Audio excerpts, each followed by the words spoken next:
జిల్లా పటాన్చెరు నియోజకవర్గ జిన్నారం మండలంలో వివిధ గ్రామాలలో 3,90,00,000 సీసీ రోడ్డు పనులకు శంకుస్థాపనలు ప్రారంభోత్సవాలు చేసి గుమ్మడిదల కేంద్రంలో సీసీ రోడ్డు 40 లక్షల వ్యయంతో శంకుస్థాపన చేసిన ఎమ్మెల్యే గూడెం మైపాల్ రెడ్డి ఈ కార్యక్రమానికి హాజరైన అధికారులు, స్థానిక తాజా మాజీ ప్రజాప్రతినిధులు, సీనియర్ నాయకులు, కార్యకర్తలు.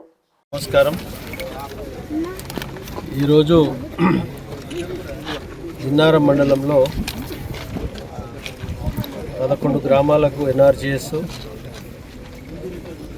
వర్కులు ఈరోజు స్టార్ట్ చేయడం జరిగింది. 3,90,00,000 40 లక్షల రూపాయలు గుమ్మడిదల మండలంలో ఎంపీపీ ఆఫీస్కు ఇక్కడ పెట్టడం జరిగింది. మొత్తము 4,30,00,000 రూపాయలు జిన్నారం గుమ్మడిదలలో ఇనాగ్రేషన్ చేయడం జరిగింది.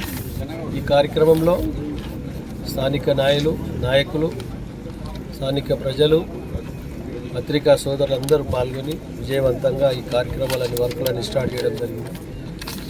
ఏది ఏమైనా సరే ప్రభుత్వం తరఫున కానీ, సెంట్రల్ గవర్నమెంట్ కానీ, స్టేట్ గవర్నమెంట్ కానీ గ్రామాలలో మౌలిక వసతులు, కరెంటు కానీ, డ్రైన్స్ కానీ, రోడ్స్ కానీ, వాటర్ కానీ ప్రతి విషయంలో ఎప్పటికప్పుడు నియోజకవర్గ స్థాయిలో ఎప్పటికప్పుడు స్థానిక నాయకుల ద్వారా సమస్యలను సేకరించి తప్పకుండా పరిష్కరించే మార్గంలో అందరి సహకారం తీసుకొని ముందుకెళ్తామని తెలియజేస్తూ ఈ కార్యక్రమంలో పాల్గొన్న ప్రతి ఒక్కరికి నేను పేరు పేరున ధన్యవాదాలు. Thank you.